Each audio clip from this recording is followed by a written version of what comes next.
girl in the Goethe house. I pass under the words Goethe family estate and grapple with a queer feeling of unease. The archway is flanked by faceless statues, their features worn smooth by wind and rain. The path to my right leads down the hill, past rows of uniform headstones, to the old convent.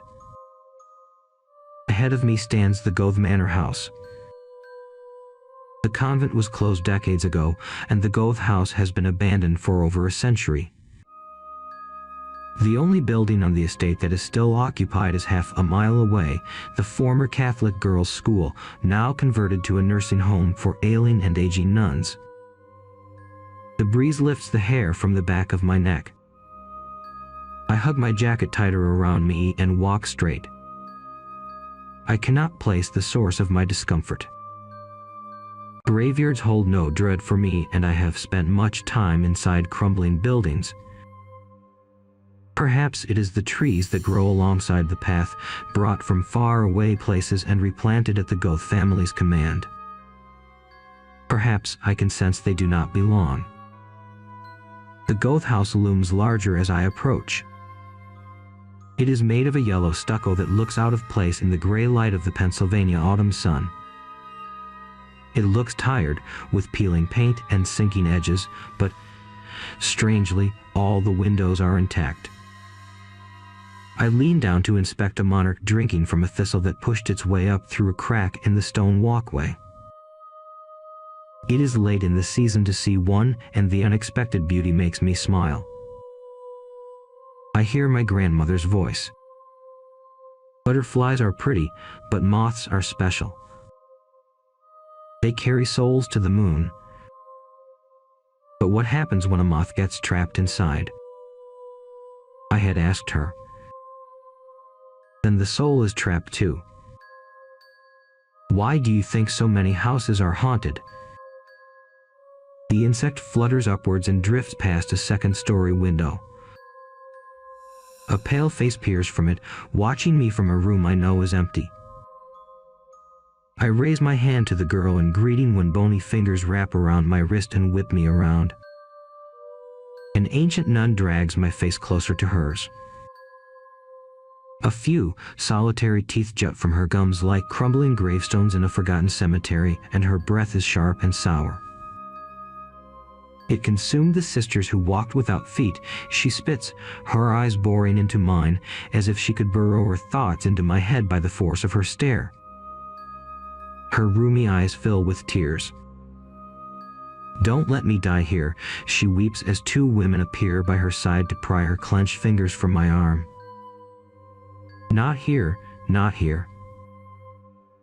One of the nurses leads the old nun away, patting her back and murmuring in soothing tones. The taller one remains and fusses over my wrist. I'm awfully sorry about that. Did she hurt you? I'm fine, I assure her.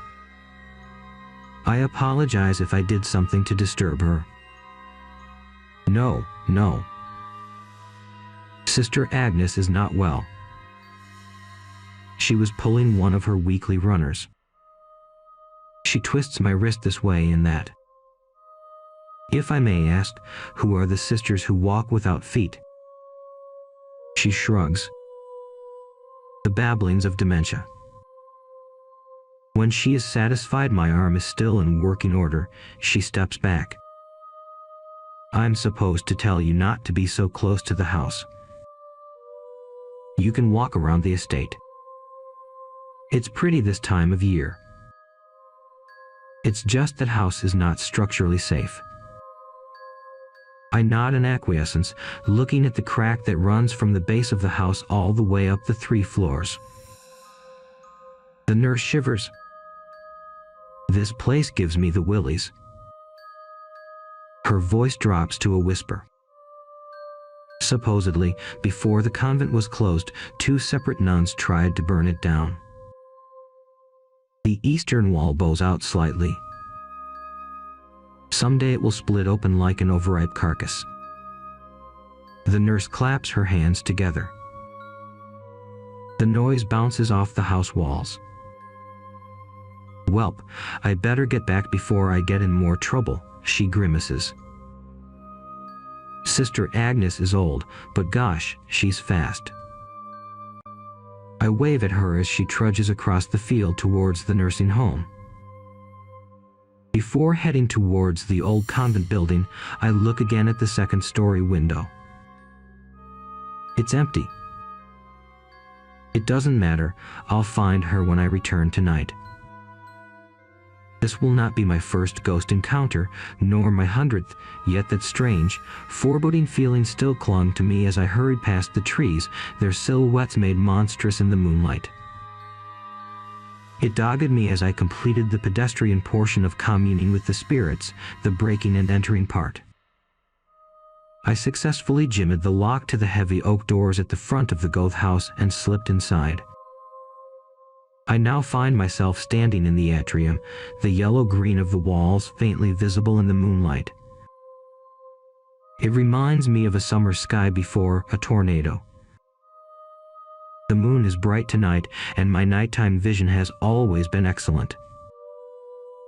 I creep deeper into the house.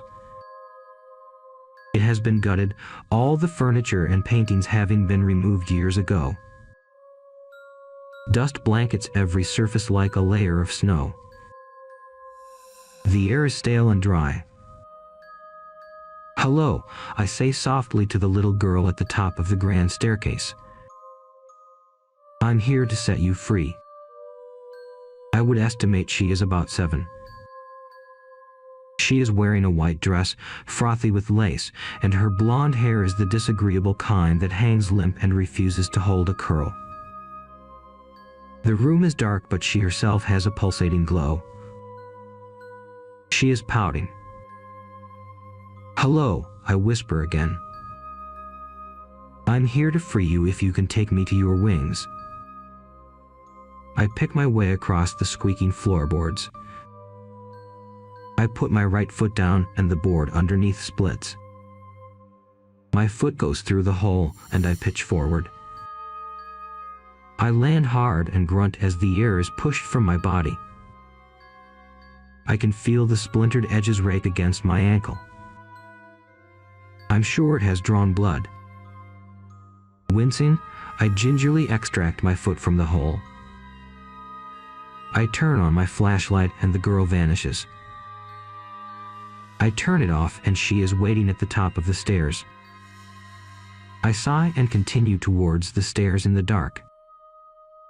I prod each board thoroughly with my shoe before transferring my weight. I reach the banister and the moon better lights my way. "Show me where your wings are," I say. The girl spins and rushes down a hallway. I follow. She reaches the third door on the left and passes through it. I catch up and twist the doorknob. The door swings inward and I enter. Aside from a brick fireplace, the room is empty. I limp to the window.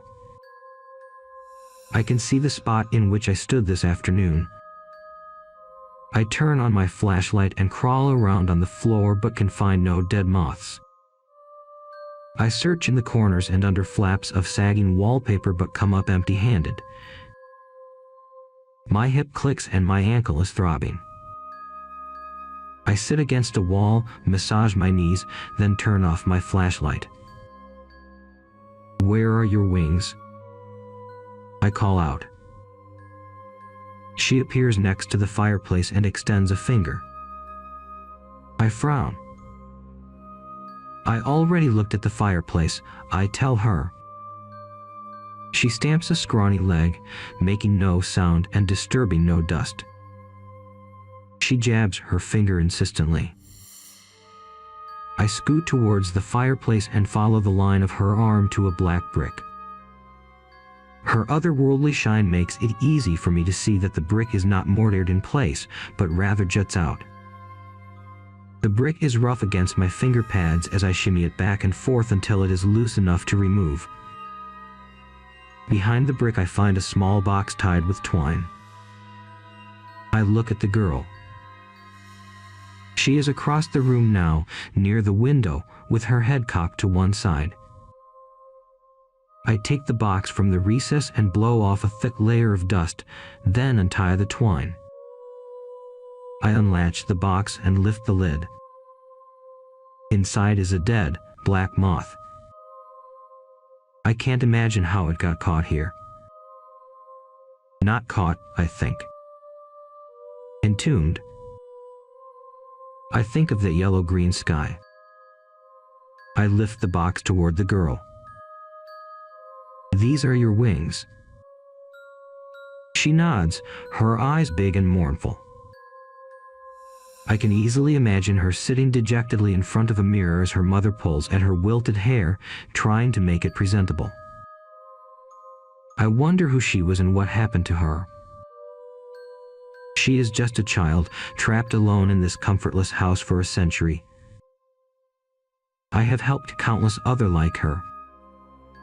I offer her a smile. We'll take it outside and set you free. Her timid smile meets mine. I am about to close the box when I see the wings of the moth flutter. It is almost imperceptible, perhaps a mere trick of the light or my breath disturbing the paper-like corpse. Then it shivers again. I had wiped dust from the box. It had been undisturbed for many, many years. And yet the moth had moved. My eyes slide sideways. I can see the girl on the edge of my vision. Her face. There is something about her face. Something trembly, like her skin is about to slip off. I snap my gaze to her. She looks normal as a ghost can look. Still. These are your wings. My tone is soothing, loving. She nods emphatically and runs into the hallway, beckoning me to follow. I hesitate, then shine my flashlight on the box. The moth is grotesque and disfigured. It has 8 legs when it should have 6. Its wings are hard and shiny, its body too long. Is it even a moth? It consumed the sisters who walked without feet, was what Sister Agnes said. The sisters who walked without feet. I had walked the grounds this afternoon, walked through the empty convent and the servants' quarters, stood outside the former girls' school, now a nursing home. I would expect a place this old, a place with this much history, to be teeming with tethered spirits. And yet, I found only one. A cold fist clenches around my heart. I turn off my flashlight. She stands in the center of the room. Do you eat them? I ask quietly. The others. She is trembling, struggling. Her face wobbles. Then she slumps. Her arms droop and the glow goes out. Dark spots bloom on her face, spreading, taking the place of her eyes and her mouth. They are made of black liquid, of smoke, of nothing. Her eyes are gaping wounds of darkness, her mouth a black maw.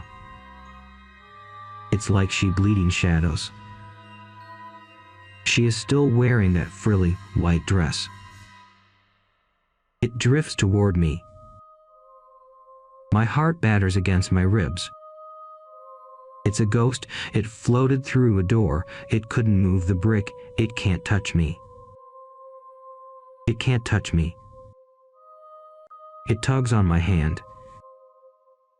I feel its fingers. Flesh, it can touch. My leg feels warm. I realize I have wet myself. I smile at the creature close to the box. All right, let us set you free. I make my way back down the hallway and begin my descent down the staircase, slowly, slowly. In one hand I hold the box with its soul, and in the other is my flashlight. I cannot set it free. I must give no indication that I want to flee, no indication. Fire. The nuns tried to burn the house down. It is beside me, in front of me, behind me. It appears and vanishes, circling me, assessing me. Tears leak from my eyes. I cannot tell if my heart is racing or if it has stopped altogether. Maybe I can set the house on fire. I can get outside without the moth. I can hear it fluttering inside the box. It wants to get out. I smile tenderly into the darkness. I know it is watching me, though it has no eyes. Let's set you free. I latch the box shut, ready the twine. I'll watch as flames devour the house, devour the thing inside. I'll laugh in the light of the hungry blaze. The girl is in front of me. It touches my hand. I blanch. It knows it. I blind it with the flashlight, shining the brightness at its grotesque face.